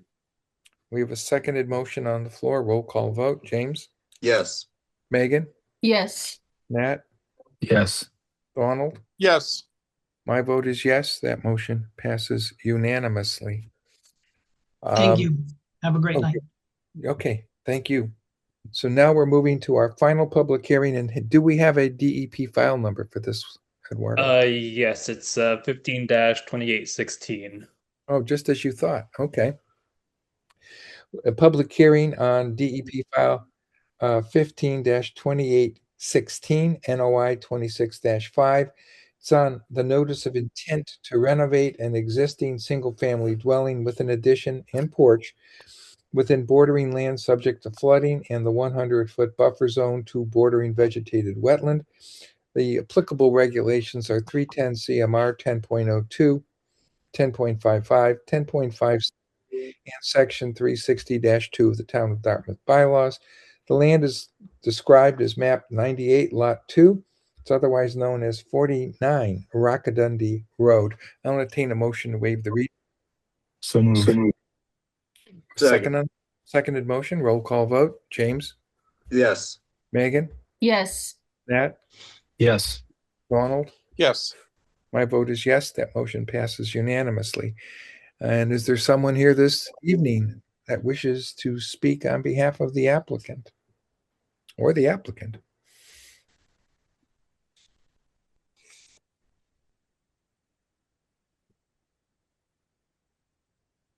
Mr. Chairman, if I could speak, Yeah, this was a please. this was a filing that was made a little prematurely. The building department, when they did an inspection for a building permit, determined that the foundation underneath the existing house, which was to remain in place under the current proposal, was in fact deficient. Structurally, it was failing. And basically, the building department told the applicants that they would not approve the project for a building permit. Building department came down to the office and we had a discussion. And I said, well, you know, the applicant can do what the applicant can do. Clearly, you've told me that the foundation needs to be replaced. So that's a whole different project than what has been proposed here, simply a porch and an addition within buffer zones and floodplain. So I said their best option would be to request a withdrawal without prejudice, and then to refile with whatever the new project was going to be. They have subsequently refiled that new project, but have sent via email a request for a withdrawal without prejudice. So relative to this particular hearing, file number or not, they have made a written request.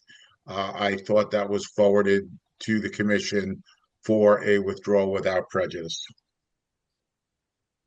which in my mind is the prudent thing to do. I don't really think that we could go forward. They couldn't change the notice of intent. They're changing the project, changing the plans. So I think this is the more prudent way to go.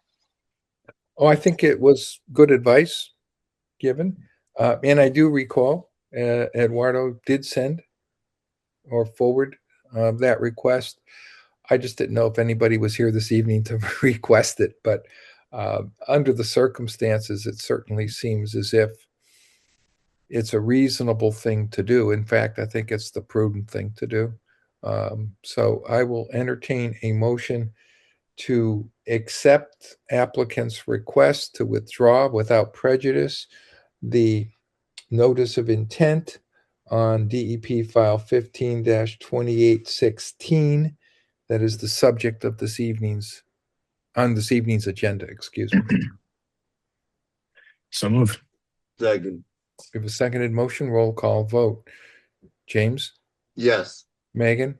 Yes. Nat? Yes. Donald? Yes. My vote is yes. It is. Mr. Chairman, if I just may make a quick comment about 49 Rockadundy Road. Mass DEP has decided to issue the same file number for the new notice of intent going forward. So the new notice of intent as well as this one are both 15-2816. Which makes things a little confusing. Well, that's why I stuck the language in about on the agenda this evening. Okay, so that's this application, not necessarily any application that may be in the office on this number. So Right. I think this should do it. I don't think it precludes them from their refiling. We're not having that withdrawn. No, right. Yeah, just this one. Yeah. Yeah. I didn't know what they were going to give them for that file number, but I suspected it was a possibility. That's why I added the language about being on the agenda. Okay, we're now moving on to our items for discussion. And Mark, I think you got it for the wetlands regulation. And then Eduardo, you'll have Reese Hicksville Road. Well, now I have that one too. Oh, you have that one too. Then Eduardo, you have 38 Lakeside Avenue? Yes. All right, correct. I got one right.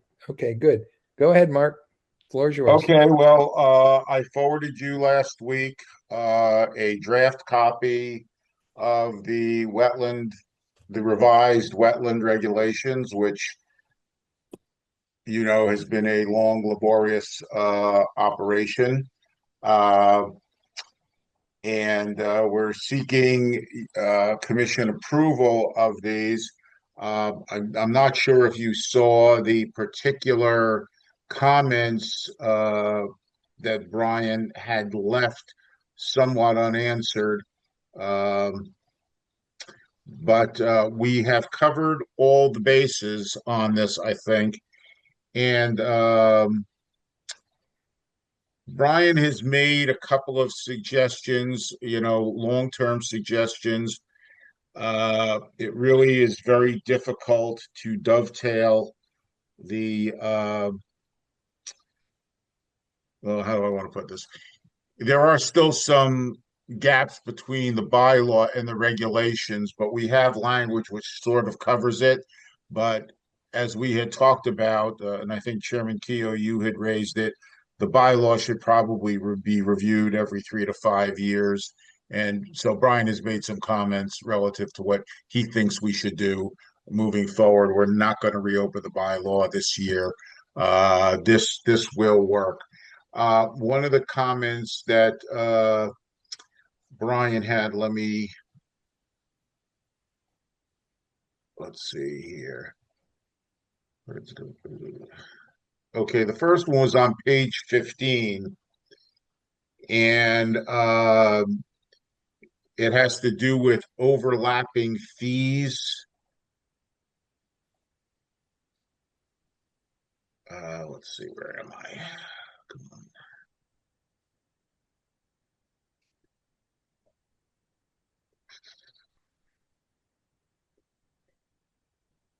Would it be helpful, Mark, while you're looking, if I shared my screen? I have it open. Yeah, that'd be great, actually. DCTV, if you let Mr. Watson share his screen, that'd be great. Yeah, everybody on the board should have permissions. You should all be Okay. co-hosts. So just let me know if Okay. you're having any issues. It would just be that share button right at the bottom if you're on a desktop. Hang on.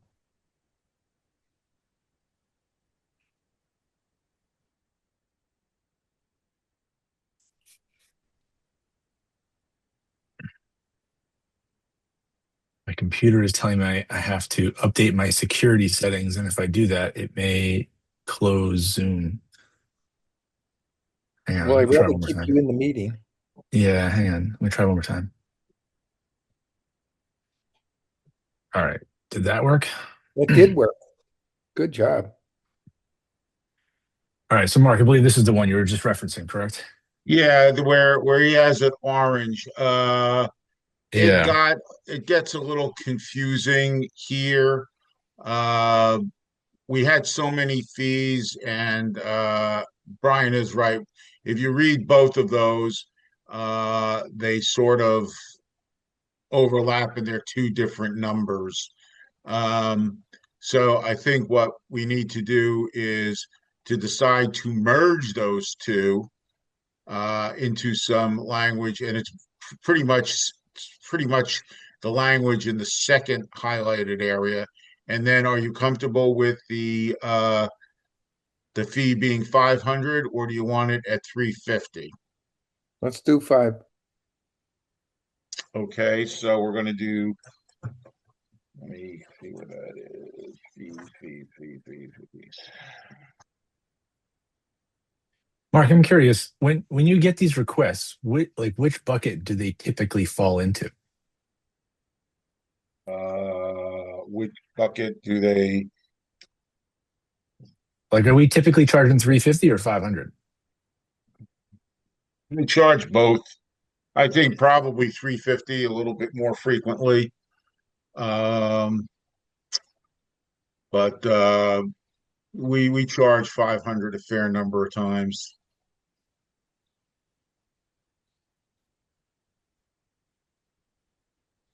I know the language is similar, but is there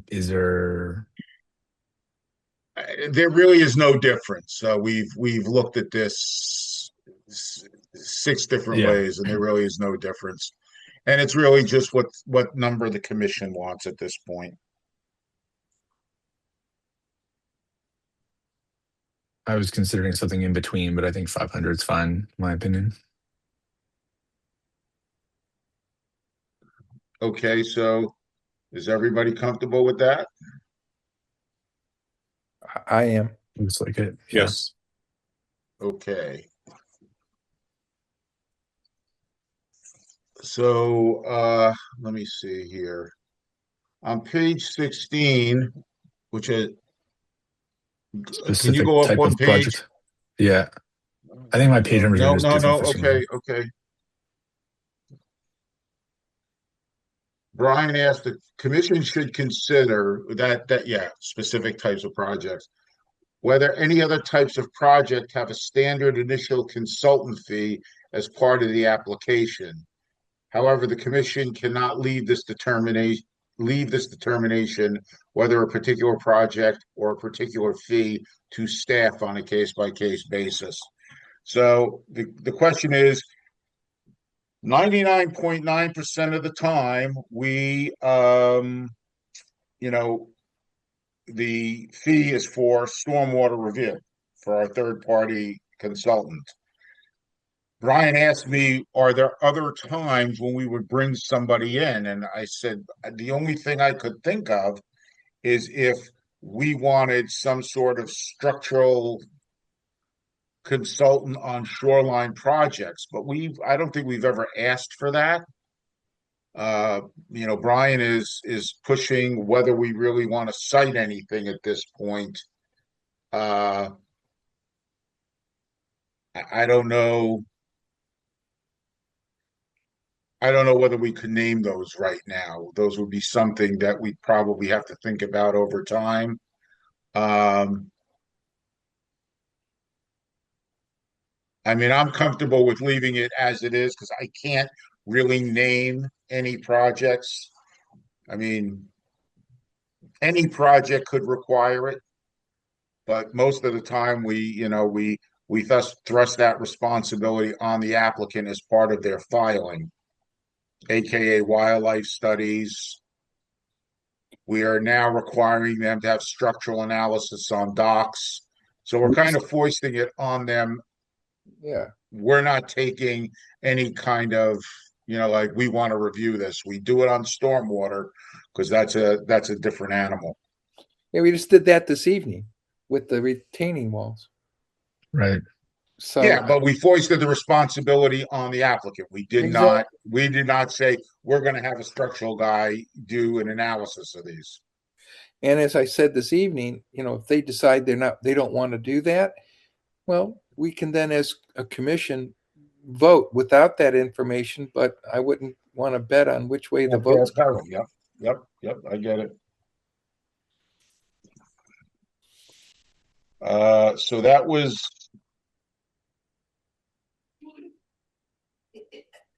the page 16. Then on page 19, he added something for clarification. Is this about performance standards for aquaculture? That's the next one I see on here. There are not currently special performance standards for aquaculture minor projects. The commission may want to consider creating some. The filing requirements for aquaculture are: you make a request, a determination of applicability. You give us a sketch plan with the 4 corners of the grant with spatial coordinates, and that's it. We've never issued any kind of performance standards for what an aquaculture grant meets. I mean, that's generally governed by DMF and the Shellfish Constable. I don't see our role there. I think we're opening Pandora's box. We yield to what the specialty agencies deal with on those. So I don't see a reason for that for any kind of performance standards for aquaculture. I mean, the only issue with aquaculture is it's typically placed in land under the ocean or in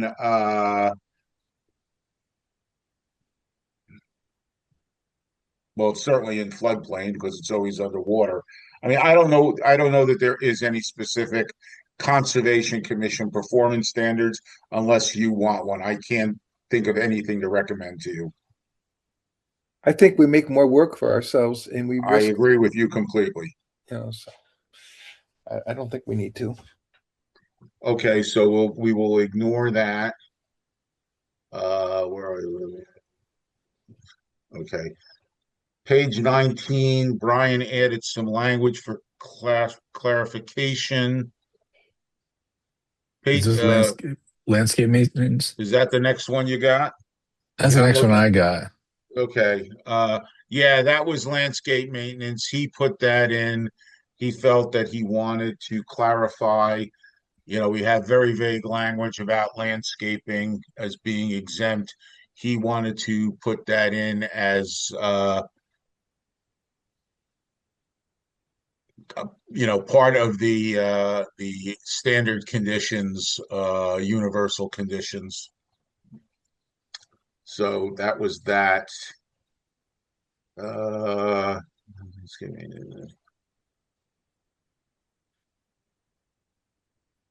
Then he goes on to say on the next page, we have no conditions to non-landscaping maintenance, and as such would need to be imposed on a case-by-case basis. The commission may want to consider creating standard maintenance conditions for other categories of improvements, like utility poles and things like that. I don't think we do enough of that work to have standard conditions. I think we deal with them on a case-by-case basis, because the siting, while many times, like for utilities or in streetscapes and street layouts, the conditions are different. Fauns Corner Road is different than Potomska Road. It has standard conditions. We don't do it enough to make it worthwhile that you just plug in a block of conditions, but that's my opinion. I think you're right, Mark, and also that means if we did this, we would end up losing the flexibility to address specific cases, unique problems. These were not requirements. These were suggestions made by Brian.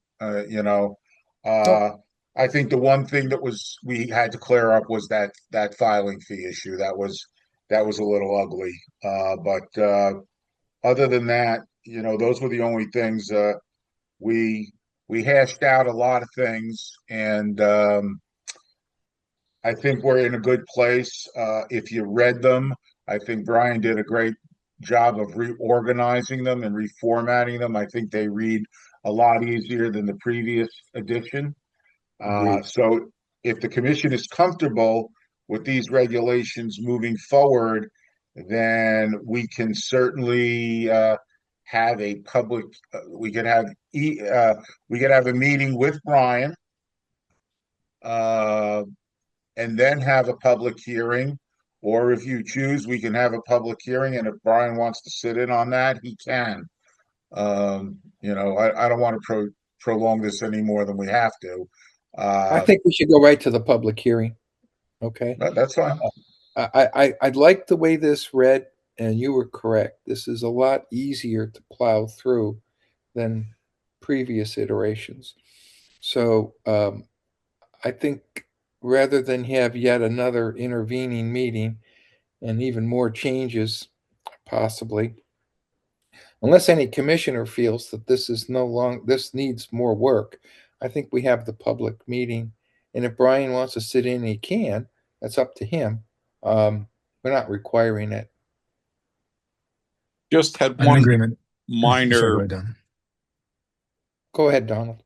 just had one minor edit in back up to definitions. The definition of shore, it reads shore means shore, and then I don't know that you can use a word to help define a word, and that should probably be edited. They're just that shore, and then the rest of it don't have shore means shore. I don't know what you're reading, because Okay, my definition. go up to the definition of shore. Yeah, I'm Yeah, there. I got it. My- I got it right here.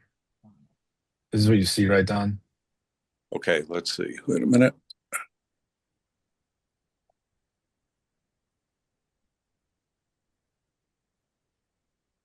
You guys need me to zoom in?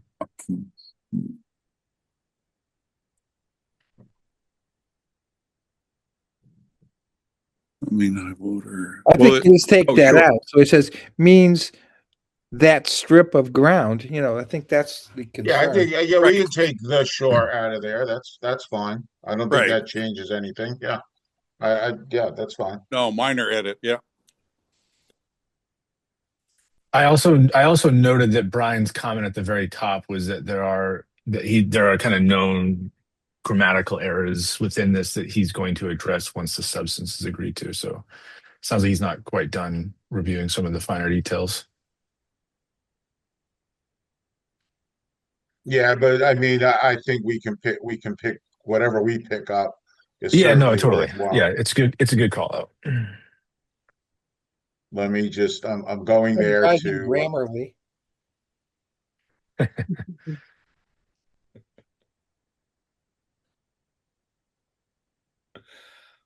But I'm in favor of moving straight to public hearing, though. I think, given where this is at.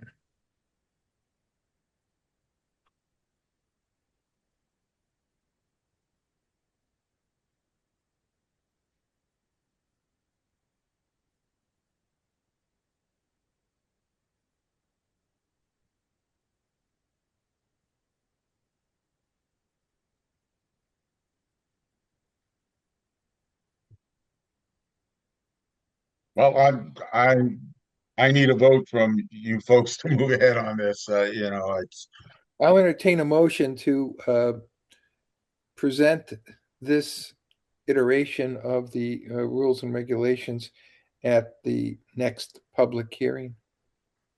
So you want to do a public hearing on the 24th for this? Correct. Okay. So moved. Second. We have a seconded motion on the floor. Roll call vote. Donald? Yes. James? Yes. Megan? Yes. Nat? Yes. My vote is yes. Passes unanimously. Okay, the second item here is kind of weird. I think you're all familiar with the Reese site on Hicksville Road, not the one we're dealing with on North Hicksville Road, which is the brother. This is the old Reese sand and gravel pit just over the 195 overpass on Hicksville Road.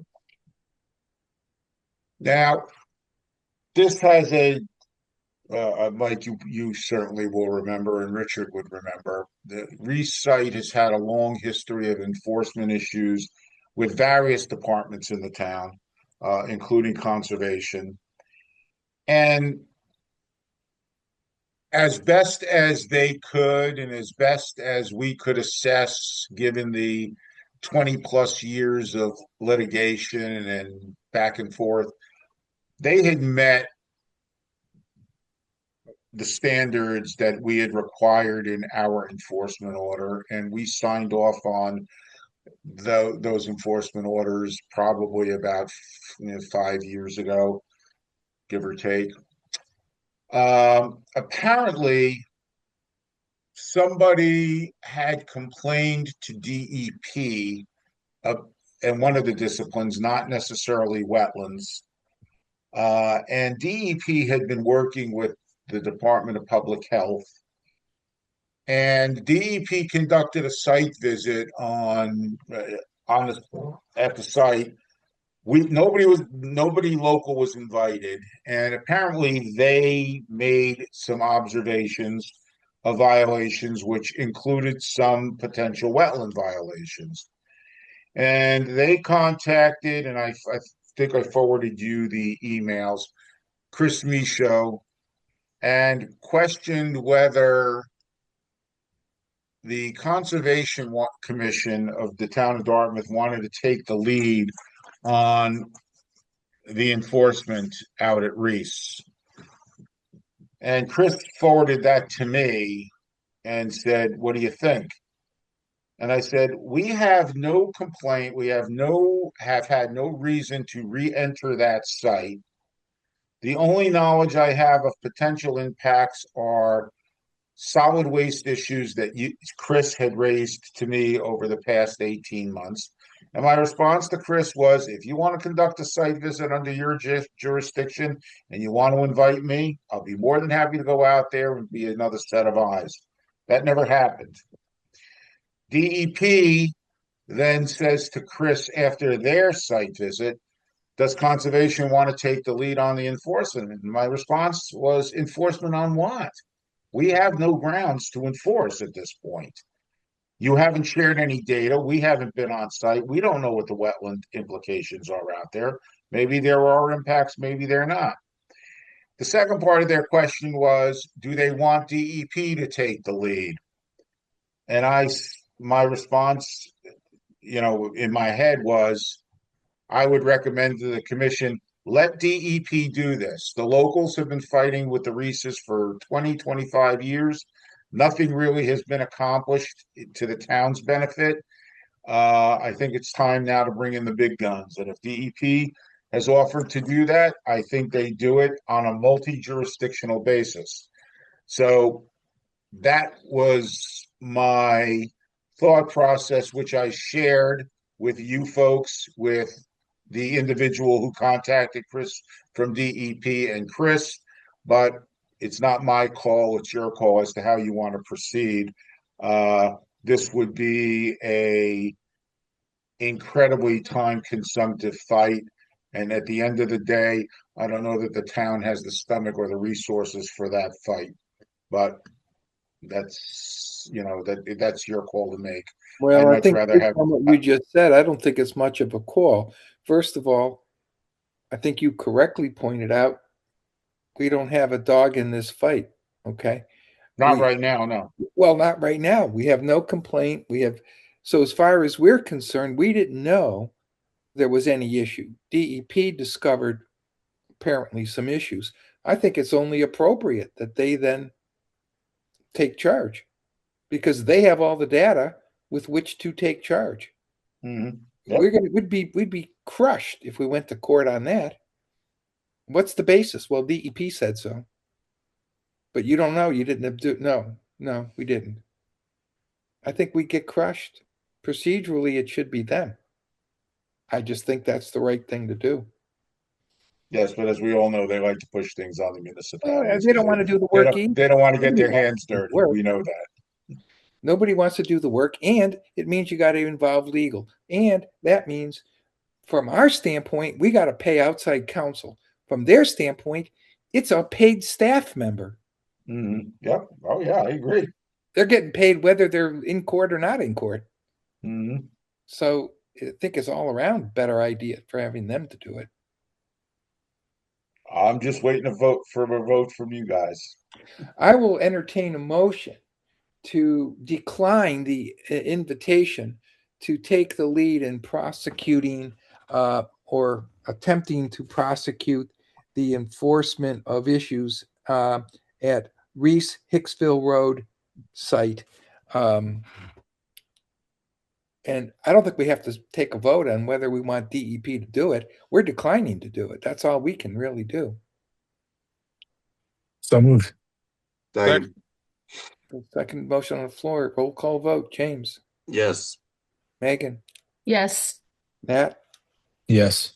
Donald. Yes. My vote is yes. Thank you much. Will do. Now the floor is yours, Eduardo. All right, so just have one item for discussion on enforcement issues, 38 Lakeside Avenue. Just to remind the commission, this was the site where they had built a unpermitted beach of sorts. And the commission had requested an extension for filing a plan with us. And I believe what's today's date? February 10th? Yeah, so it was supposed to be due for the February 10th meeting. That didn't happen. We did receive a filing, I believe yesterday at some point, regarding 38 Lakeside. There's some initial questions we have about the submittal, which I'm sure we don't want to be here all night, so we can certainly get to that at a later meeting date. But I believe Jason Lord is in the audience, or he was at least. I don't know if he wants to say anything about the topic. Mr. Chairman, Yes, Let me ask you a I'm question. here. Go, I'm sorry. I'm here. Yeah, I will recognize you in a moment. I just want to ask a question. So, what are you asking us to do tonight, Eduardo? We have an issue. There's been a filing. It may not be a filing that we approve because it's deficient, but I don't know that if you're asking us to determine whether it's going to be sufficient tonight, I think it's not appropriate. That would be in a public hearing. No, I wasn't asking that. No, I was Okay. I was just kind of stating that we're still in the preliminary file review stages. Oh, all right. I'm sorry. I thought you were going in that direction, and I wanted to put a stop. I'll get to you, Mark, but Mr. Lord was talking when I interrupted. Well, I have a point of clarification, though, that I think is in Mr. Lord's favor. If I could just interject real quickly. The continuance last meeting that was granted was to have a notice of intent filed by close of business on February 10th. We received that notice of intent yesterday. So to the benefit of Mr. Lord, they did meet the filing deadline as extended by the commission last meeting. Okay. We just started reviewing the filing. We have not legally advertised the filing. There is no real discussion going on yet. So what our review findings are very preliminary at this point. They will be translated when we actually get into the file. But I just wanted to say that Mr. Lord and his people did file in full conformity with the last continuance. Okay. Well, thank you for that, Mark. It's an important clarification. Now, Mr. Lord, I interrupted you, and I'm sorry. So you have the floor now. No worries. I appreciate the time. Thank you, Mark, for clarifying that. I'm essentially new to all of this and stumbling and fumbling my way through it all. So I appreciate your grace with allowing me to get everything in. I guess I'm not sure of the whole protocol and what I'm actually meant to do next. Is it just wait and see what the next filing is, or what you guys decide on what I can do? What do you suggest that I do next? Essentially, I'm trying to comply with everything that you guys would like from me. So I guess I'm just trying to figure out what's best, what works for you guys, what I can do to help to correct everybody's concerns in this matter. Well, let me tell you what I think, Mr. Lord, and I may be completely off base here, but if you filed with us for an after the fact notice of intent, then the ball's in our court as commission staff first to review, make sure the filing is complete. And if it is complete, then there will be appropriate advertisement, etc. And there'll be a public hearing, at which point you or your representative can make your case for why the order of conditions should be issued. And if staff has reviewed everything and is satisfied, they will make a recommendation that we should grant the order of conditions based upon the plan you submit, and perhaps even subject to some conditions that staff recommends. Okay. And then there will be opening of discussion on that to commissioners and the public. Then the public meeting gets closed and the vote is taken. Once the vote is taken, if the vote is to grant the order of conditions with any conditions, you will have the opportunity then to perform whatever it is that was in the order of conditions. You'll have 3 years to complete it without any extension. So right now you're in the very preliminary stage, okay? And Eduardo was describing something when I interrupted him because I was concerned that we were going to start to discuss the sufficiency of your filing, which I think I was wrong, and I shouldn't, and Eduardo corrected me. So I just wanted to be sure we didn't get into a matter which should only be discussed at a public hearing. Understood. And can I just note that that I acknowledge that the work was done and completed without prior authorization. But I just wanted to express that that was not done to circumvent any regulations, but rather to address an immediate and serious safety concern with my property. My property is separated by the lake by a concrete wall that has like a large drop off right directly into the water, which created like a basically no safe transition or means of egress. And so I put sand there after a drowning that occurred. So I felt that was what I was doing was basically to protect my family.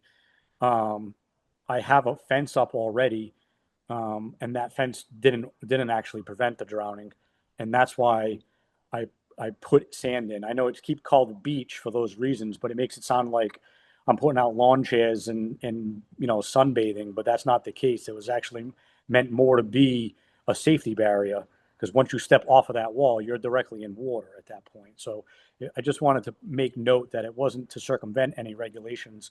I'm actually very green on what regulations are. I'm learning about buffer zones and things that I have zero idea on. But I just wanted to put that out there as to what the purpose of that area was. I appreciate Mr. Chairman, that. Go right ahead, Mark. Mr. Chairman, if I could add, we're getting very close to discussions in a public hearing, and this has not yet been advertised. No, it hasn't been. I agree with you, and I think we have to be very careful. I'm not dismissing what Mr. Lord said, but this is not the time or the place for that. This was really a status report on them making the filing as required by the commission. That's all this discussion item was. Understood. Anything else, Eduardo, on this status? No, that was basically just status on 38 Lakeside. Okay. I have no further items for discussion to bring up. Does any commissioner? I don't see any. So at this juncture, I'll entertain a motion to adjourn. So moved. Second. We have a seconded motion on the floor. Roll call vote. James? Yes. Megan? Yes. Nat? Yes. Donald? Yes. My vote is yes. The meeting is adjourned. Thank you, everyone, for your patience and your presence tonight. And Richard Mallon regrets not being here. He wanted to express that to everyone, but he's in Florida with family, and I hope he's a lot warmer than I am. I'm sure he is if he's in Florida. All right. All Thank right. you. Good night, everyone. Thank You you. guys. All right, good night.